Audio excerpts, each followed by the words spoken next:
Retornamos para seguir compartiendo cartas sobre la mesa y vamos a ingresar a hablar del siguiente tema. Huactas y su significado. Y se encuentra presente en los estudios de televisión universitaria el historiador y docente de la carrera de antropología, licenciado Carlos Mamani. Reiteramos, Huactas y su significado. Adelante, Pepe Escobar. Henry, bienvenido nuevamente, licenciado. Un placer tenerlo en esta mesa de trabajo. Y extra cámaras conversábamos que se siente en el ambiente el humo de las mesitas, el incienso, porque es el último día y la gente, el último día de agradecerle a la Pachamama por el mes de agosto también. Y la gente está muy intensa en este trabajo. Bienvenido. Muchísimas gracias por invitarme al Canal 13. Como docente de la universidad, pues estoy muy contento de estar aquí en el canal, ¿no? Y el tema es precisamente el mes de agosto y el agradecimiento a la Madre Tierra por los favores recibidos. Cuéntanos un poco de eso. Mire, ha concluido el ciclo agrícola. Esto pertenece a una sociedad que ha vivido de la agricultura, ¿no? Entonces, terminando el ciclo agrícola que se da para el mes de julio, porque junio la gente ha estado ocupado elaborando chuño, tunta, después de haber hecho las cosechas o desgranando la quinoa, ahora cebada que ha llegado de España, ¿no? Entonces, pues el mes de agosto es el mes dedicado al agradecimiento a la Madre Tierra, ¿no? Es Madre Tierra, por eso se dice Pachamama. Entonces, todo el mes se dedica entonces a agradecer dependiendo de las familias o las circunstancias que una persona lo tenga, ¿no? Entonces agradece a la Pachamama por, como usted ha dicho, los favores recibidos, ¿no? En palabras un poco cristianas sería la bendición que la Pachamama ha dado a una persona, a una familia, ¿no? Entonces, pero es por los frutos que la Pachamama nos da. Así es. Ahora, esta tradición, este tema de agradecer a la tierra, antes casi era exclusivamente andino, ¿verdad? Ahora, por la migración ha llegado incluso al oriente y es una costumbre a nivel de casi todo el territorio boliviano. Los agradecimientos son, digamos, son universales en el mundo indígena, ¿no? Eso uno lo ve, por ejemplo, en las ceremonias que hacen las tribus norteamericanas, los mayas entre México y Guatemala, solamente que las ofrendas varían, ¿no? Acá por alguna circunstancia las ofrendas dulces, ¿no? Hechas de azúcar son las que priman, ¿no? Y eso tiene que ver con el imaginario, las necesidades pues que la sociedad tiene, ¿no? Entonces los amigos que elaboran las mesas pues se dan modos, digamos, de responder a esas necesidades, ¿no? Por ejemplo, no sé, cheques de banco o carros, casas, ¿no? Son las figuras que uno... Trabajo, amor, ¿verdad? Así es, exactamente. Dólares podemos percibir. Pero también siempre lleva los símbolos más propios, ¿no? Más antiguos, que es la luna, el sol, sí, las estrellas, ¿no? Que son muy importantes, ¿no? En la cosmovisión andina. Así es. Licenciado, ya entrando de lleno al tema de las mesitas, entonces podemos apreciar que hay la mesa blanca para agradecer a la Madre Tierra por los favores recibidos, las mesas de colores para pedir prosperidad a nivel familiar y bueno, tienen una variedad de componentes y elementos que hacen precisamente a un pedido en particular que puede ser de X persona, salud, trabajo, todo aquello, ¿no? Cuéntenos un poco las características y después vamos a ingresar al tema de los lugares específicos donde debería darse una mesita.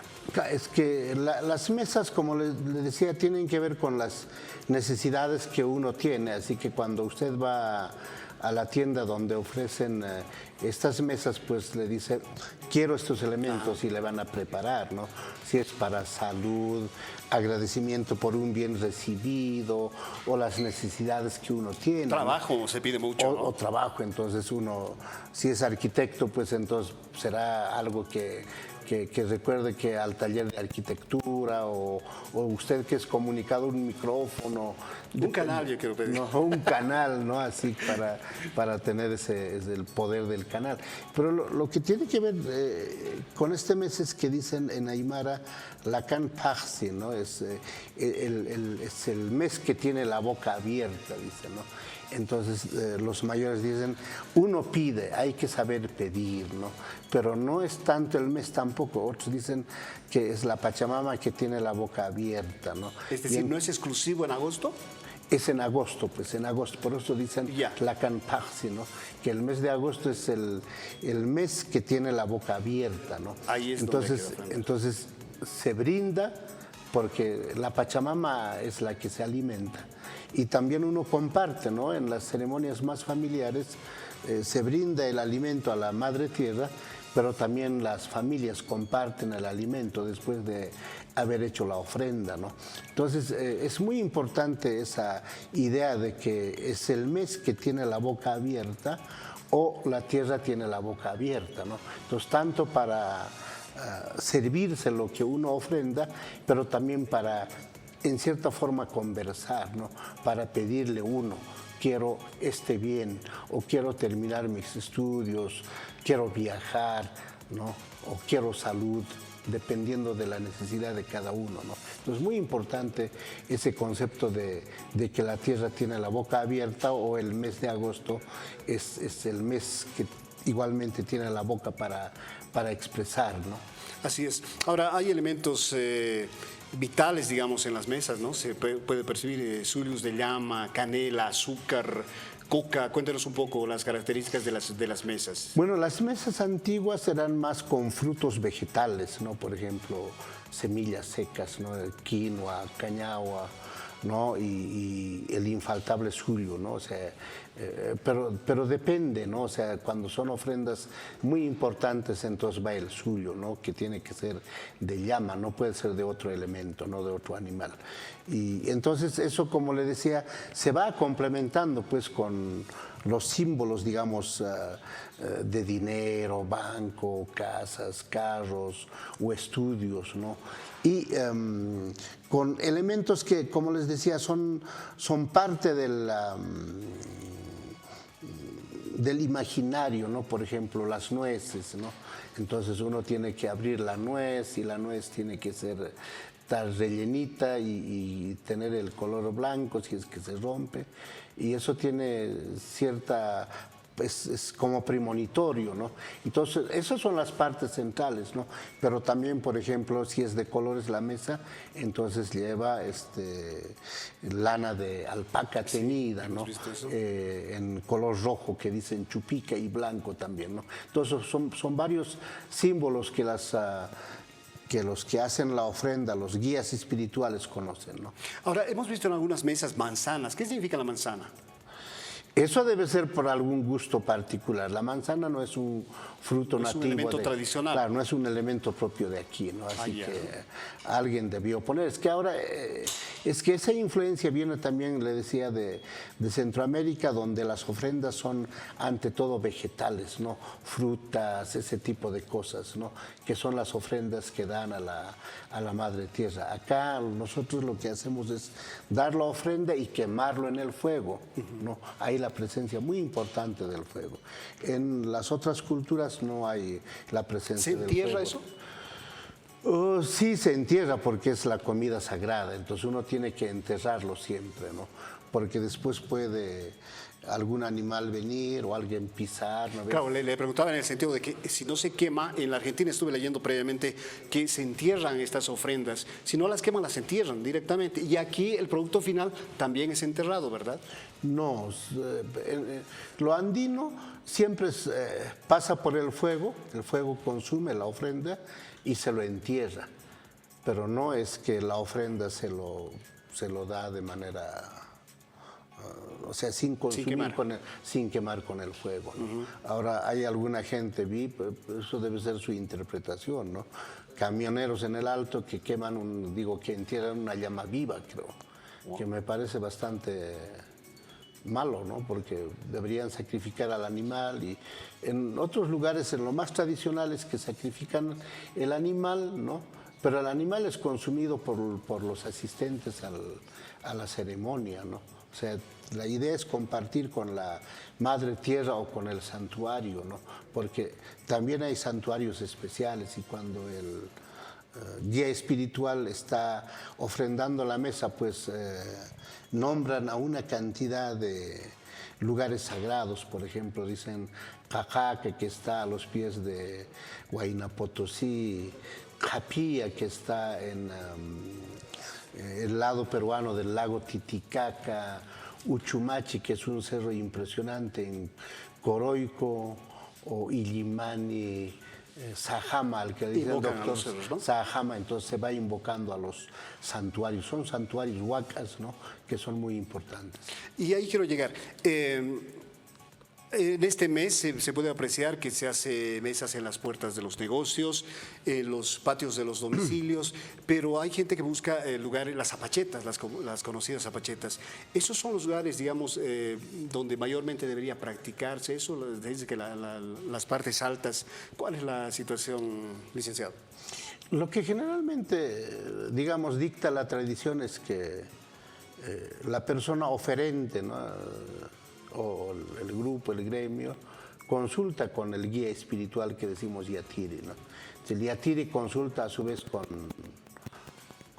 las huacas, con los achachilas que dicen, ¿no? Entonces ellos dicen, pues quiero que la ofrenda sea en este día, quiero que la ofrenda se componga de estos elementos y en tal lugar. Entonces, dependiendo de esa respuesta, pues las ofrendas se lo harán a las zapachetas, como le digo, en esos lugares sagrados, Cajaca, que está a los pies del Huayna Potosí. ¿Que son lugares llenos de energía? Sí, bastante energía, porque es el santuario donde moran los espíritus de los ancestros, ¿no? Santuarios naturales, ¿no? Son santuarios naturales, pero también es que en la creencia, digamos, en el imaginario, se piensa que los ancestros, ¿no?, los abuelos que se han muerto, pues moran en esas montañas, ¿no? Entonces, la montaña es un santuario donde habitan los ancestros, una montaña además de mucha memoria, ¿no? Entonces hay como un diálogo entre el guía espiritual, el yatiri, con esa montaña, con los ancestros que moran en la montaña. Depende, le decía hace rato, por ejemplo, que en el norte de Potosí hay el Tatapumpuri, ¿no?, que básicamente es un volcán, ¿no?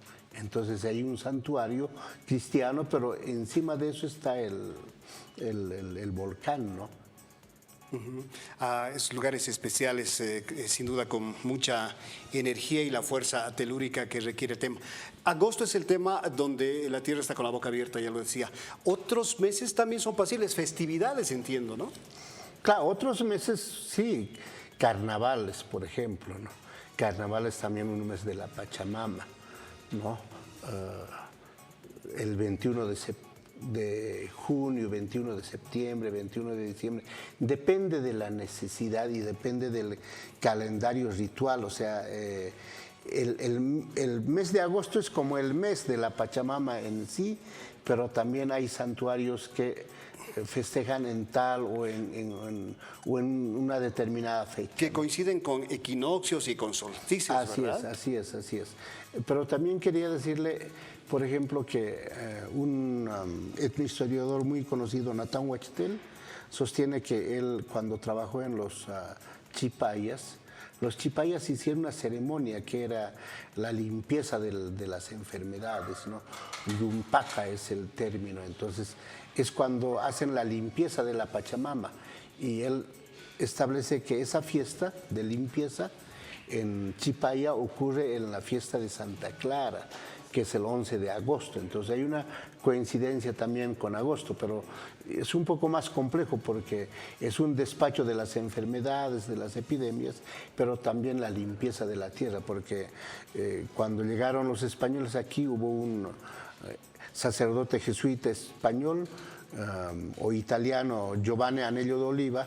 Él es el que escuchó de la gente de Carabuco decir que a la gente llamaban Pachamama, tierra fecunda madre tierra fecunda y fructífera, ¿no? Fructífera mejor. Entonces, ese es el concepto que se tiene con la tierra, es la madre, pero además es fecunda y fructífera. Entonces, los seres humanos nos alimentamos de los frutos que da la Pachamama, ¿no? Claro, de hecho esto es ancestral, ¿no? Teniendo en cuenta esa característica, ¿ha ido evolucionando de las ofrendas que se hacían antes y después, mucho tiempo después, ha ido evolucionando con los productos, diferentes elementos que se ofrecen a la Madre Tierra? Sí, sí, ha ido evolucionando, ¿no? Yo me acuerdo cuando era chico, las mesas no eran tan complejas como ahora, ¿no? O sea, ahora es una cantidad de elementos que tiene la mesa, ¿no? Pero las antiguas mesas tenían poco dulce, llevaban flores, como les dice, semillas, frutos secos. Ahora del único fruto seco que tenemos es la nuez, pero ya no tiene flores que eran, por ejemplo, claveles blancos que siempre llevaba la mesa. Ya no se ve eso. Ya no se ven, ¿no? Y semillas casi nada, ¿no? La semilla de la quinoa o del maíz. Lenteja en algún caso también hemos visto, ¿no? No lo sé, mira, ahí tengo alguna duda. Es que todos los frutos tienen que ser frutos de la tierra, no frutos que hayan sido traídos de otros continentes, ¿no? Propios del continente americano. Claro, entonces no podría, por ejemplo, hacerse una ofrenda con suyo de oveja o de el carnero que se vaca, conoce ahí, ¿no? ¿no? Entonces tiene que ser de llama o de alpaca y dicen que el mejor, el más preferido es el de la vicuña. Pero ¿cómo encontrar un feto de la vicuña? Entonces ahí la cosa, digamos, es estricta, ¿no? Tienen que ser con elementos, con frutos de la tierra, salvo el caso de los dulces, ¿no? Que es azúcar, ¿no? Ahora, también se utiliza alcohol, se utiliza vino. Cuéntanos. Claro, porque es para brindar con la Pachamama, pues el vino debe ser lo más antiguo, porque el alcohol es algo reciente, el alcohol refinado que tenemos. El vino se elaboraba acá desde el momento en que llegan los españoles, ¿no? Y el vino es como la sangre, pues, ¿no? La sangre de la Pachamama, especialmente pues, se ofrece el vino rojo, ¿no? El Oporto. Entonces eso es muy importante, ¿no? Pensar que estamos nosotros comulgando con la Madre Tierra. Así es. Ahora, estos productos son obviamente fabricados aquí, me refiero a la parte de los dulces. ¿Potosí es uno de los grandes proveedores? ¿Cómo es la situación? No, le decía es que eso necesitamos hacer un estudio, ¿no? Siempre la zona tradicional, como han llamado la calle de las brujas, era la Sagárnaga, Santa Cruz. Entonces había un gremio pues de gente que ofrecía ese tipo de productos, ¿no? Pero ahora una comunidad de Potosí que se llama Cahuayo está en las nacientes del río Pilcomayo, en la frontera con Oruro. La comunidad se especializó en el tema de la medicina tradicional, en el apoyo, digamos, psicológico, son guías espirituales, y también ahora ellos son los que tienen, digamos, el dominio del comercio de las mesas, ¿no? De todos estos elementos simbólicos que se ofrecen a la Madre Tierra, ¿no? Entonces ellos son los que ahora elaboran, pero no en Potosí, sino lo hacen aquí en sus talleres, ¿no? Usted donde vaya va a encontrar cahuayos, ¿no? Va a Santa Cruz, va a Cochabamba, a Oruro, donde ve ese comercio es cahuayo. Así es. Licenciado, hay mucha literatura sin duda alguna respecto a este tema. En algunos casos llama curiosidad por algunos datos que ofrecen. Le comento algo que hemos sacado. Los ancestros cuentan que en este mes caminan los sajras, que quiere decir los seres malvados, y el caricari. Mucha gente no viaja en agosto por temor a accidentes y por ello también se hacen las ofrendas. ¿Cuán cierto es esto, licenciado? Ahí hay que ver el tema del bien y del mal, pero también es que no aquello que es bueno o malo, digamos, en la creencia cristiana, es necesariamente bueno o malo también en lo andino, ¿no? Entonces, por ejemplo, lo que se dice sajra, y sajra no es diabólico, no es algo que uno puede pensar en el demonio. No tiene esa connotación. No tiene esa connotación. Por ejemplo, el anchancho, le digo, ¿no? El anchancho para mí es un diosesillo, como esos diosesillos que en la cultura greco-romana flechan, ¿no ve? Entonces, el anchancho es un elemento que ayuda al enamoramiento, ¿no? A las manifestaciones más de tipo amoroso, ¿no? Entonces, no es igual. Ahora, el caricari es un personaje del mal, ¿no? El caricari es la personificación de el matador español, ¿no? Porque eso está comprobado en las crónicas que escribieron los propios españoles. Hay un cronista que era soldado de Cortés. Él cuenta cómo es que cuando estaban descansando después de la batalla con los tlaxcaltecas en la conquista de México, sus caballos estaban heridos, ellos también estaban heridos, así que abrieron la barriga al indio gordo, dice, ¿no? Entonces le sacaron la grasa, el unto, ¿no? Hasta ese momento yo había pensado que unto era palabra aymara o quechua, el unto es palabra española, y curan, ¿no?, a sus caballos, a sus heridos con el unto, o sea, queman las heridas con el unto sacado del soldado tlaxcalteca, ¿no? Entonces esa práctica se generalizó y el caricari es eso, ¿no? El caricari es la personificación digamos, del soldado o matador español que arrasa aquí con los nativos en los momentos que hemos llamado de la conquista, ¿no? Entonces ese temor es la que hasta hoy pervive en la gente, es un trauma, es un trauma de la conquista. Y que está muy arraigado aquí, ¿no? Está arraigado y claro, se piensa que en agosto también el malvado Caricari pues deambula por los caminos, las calles, y uno tiene que cuidarse, ¿no? No dormirse, no farrear, no salir a ciertas horas, por ejemplo. Dice que el Caricari va con una campanilla. Es que el Caricari está muy asociado con los curas también, ¿no? Y los curas tienen el arte de dormir a la gente, así que si usted sale, dice, ¿no?, a la calle o va por los caminos, el Caricari en las horas malas que dicen son antes de la medianoche y después otros dicen que a la 1 de la mañana, entonces a usted le duerme y le va a extraer la grasa, ¿no? Así que sin la grasa vital, pues usted está condenado a irse para el otro lado, ¿no? De ahí viene entonces esa creencia. Sí. Licenciado, yo le decía, evidentemente entonces hay literatura y literatura respecto a esto. Le hacía referencia a la lenteja porque leo que entre los varios elementos que debe contener una mesa están mirra y los de colores, palo santo, pétalos, flores, romero, retama, tierra de hormiga, bueno, en fin, piel de abeja, manzanas, uvas, leche condensada, canela, y está incluida quinoa y lenteja. Entonces hay variedad sí, hay variedad de versiones, ¿no? Pero, por ejemplo, no, la leche condensada igual es un elemento procesado extraño ya, ¿no? Así que... Muy bien, sí. Entonces lo tenemos en cuenta eso. Es importante también saber qué piensa la gente. Hemos hecho un sondeo en las calles para ver cuál su percepción respecto precisamente al mes de la Tierra. ¿Le parece si vemos y escuchamos? Claro. Por favor, Estudio Central.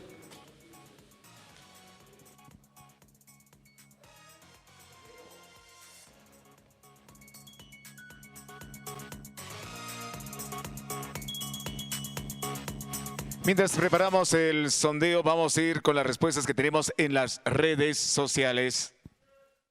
Tienen derecho a practicarlo. Opino que está bien. Es la religión de aquí, ¿no? Es la cultura. La Pachamama es su deidad, entonces creo que está bien. Bueno, principalmente yo creo que sería de acuerdo a la religión también, porque muchas personas no están de acuerdo también, porque es como que algo contradictorio a lo de Dios, se podría decir, porque es como si fuera una creencia falsa y no estaría cumpliendo lo que Dios dice. Yo pienso que es parte de nuestra cultura de alguna forma, y el hecho de, no sé, estar al 100% en contra no me parece muy lógico. Y pienso que está bien porque es parte de nosotros, pero siempre y cuando no afecte a terceros.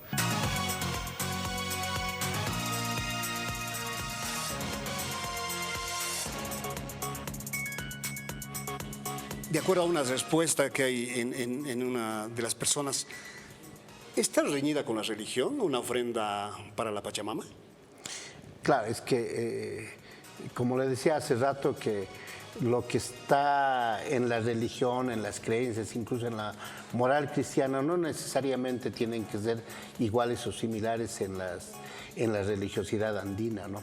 Y lo que pasa es que la Pachamama no es solamente la tierra que nos da de comer, sino que hablando de literatura, pero no cualquier literatura, sino las crónicas escritas por los españoles que llegaron allá por los 1532 al 60, incluso 70, uno de ellos, Juan de Betanzos, escribe sobre el mito de la creación del mundo, ¿no?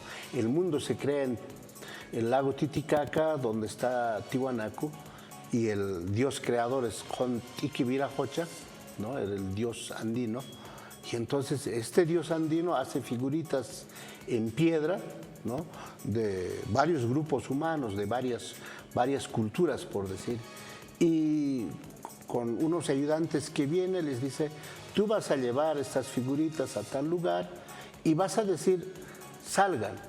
Y salen, dice, de ciertos huecos de la tierra, que serían chinganas, ¿no? De ojos de agua, de lagunas, de ríos, de montañas. Y los incas también en su mitología señalan que ellos pues salieron de una ventana, de un cerro que tenía 3 ventanas, ¿no? Y salen 4 hermanos y 4 hermanas, ¿no? Entonces, es que en los Andes hay la creencia, así como hay la creencia bíblica que Dios creó el mundo en 7 días, que la creación del mundo acá hace que la gente brote del interior de la tierra, ¿no? Somos hijos de la Pachamama. Entonces, eso sí puede chocar, porque una es una religión distinta, ¿no? Donde hay un Dios que crea, pero aquí es una madre que da lugar a la vida, ¿no? A los seres humanos, ¿no? Entonces, ahí pues son dos visiones de concepción absolutamente diferentes, ¿verdad? Absolutamente diferentes. Pero también se traslapan, ¿no? Por eso es que en muchos lugares, por ejemplo, los santuarios, le cuento de Huaki, ¿no? Tata Santiago está edificado sobre el santuario al Rayo, ¿no? O sea, los españoles en eso fueron muy inteligentes, ¿no? Entonces, muchos templos cristianos están edificados sobre santuarios anteriores, ¿no? Entonces, siempre hay un traslape, ¿no? Hay una conjunción ahí, ¿no? Sí, traslape, ¿no? Ah, ¿no? Perfecto.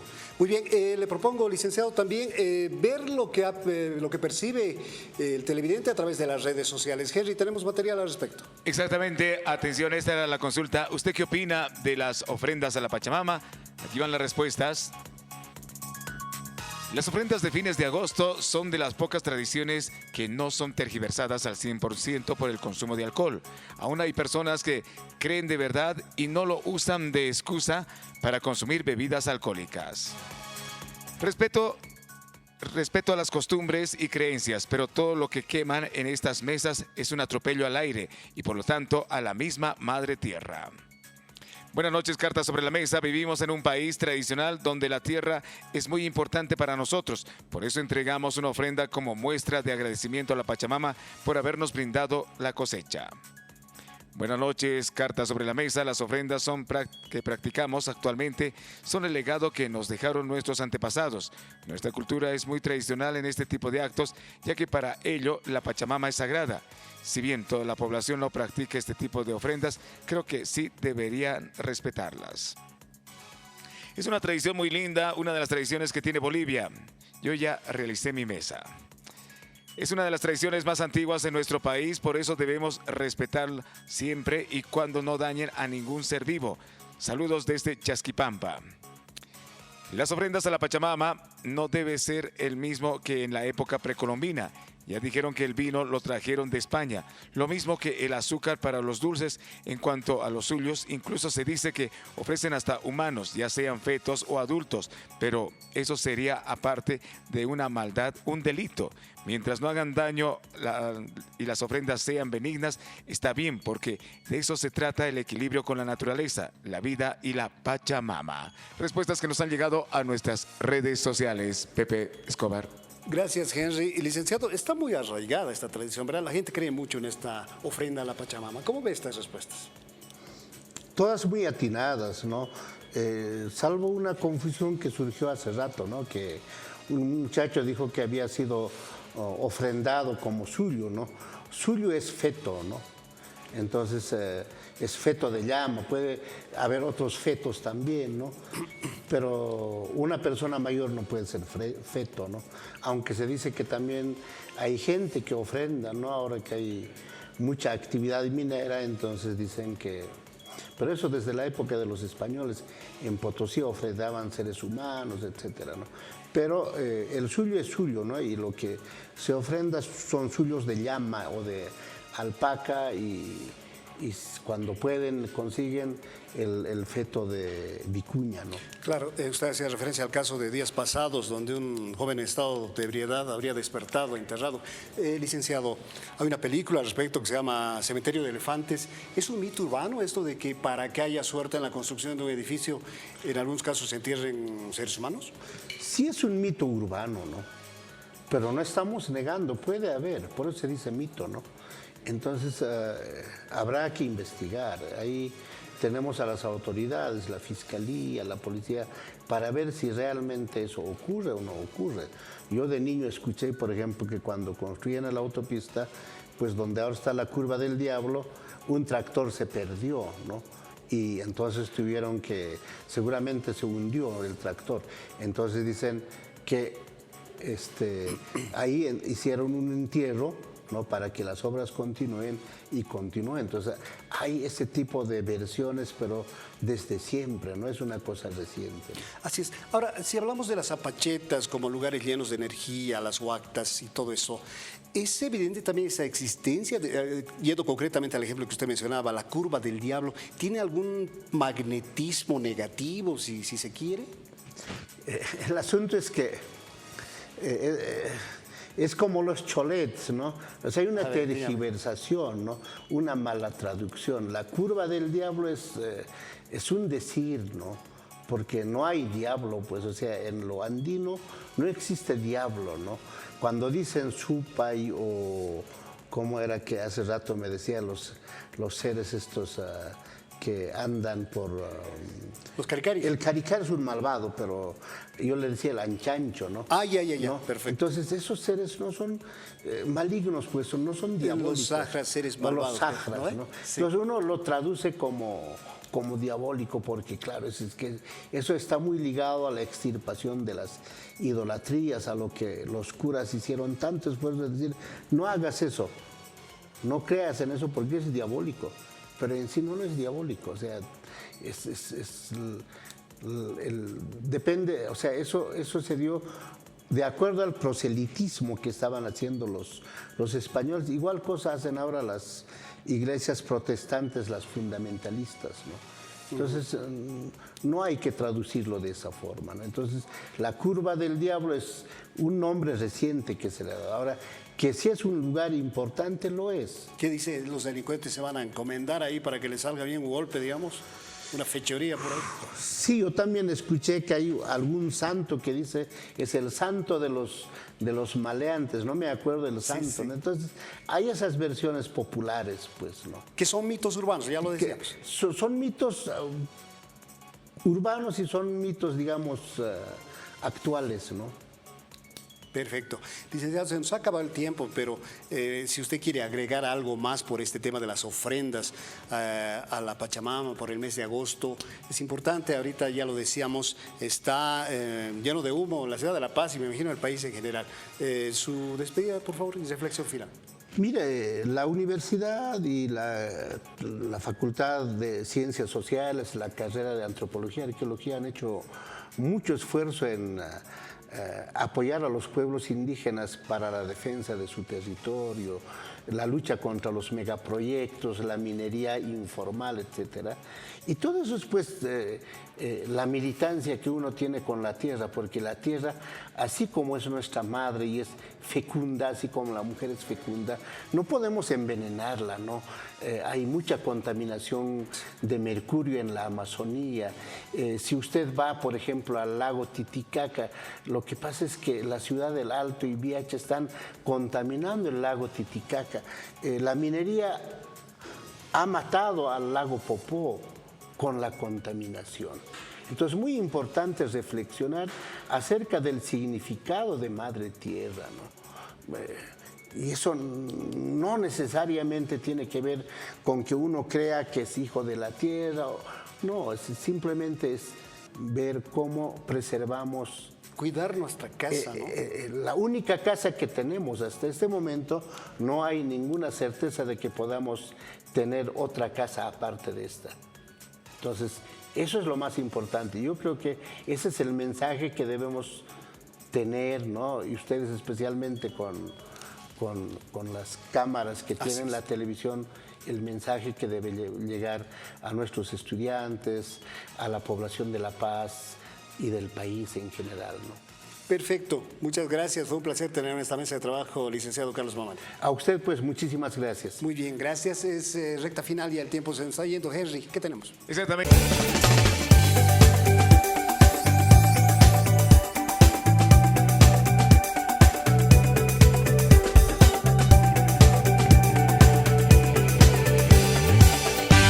TVU. Televisión para ti.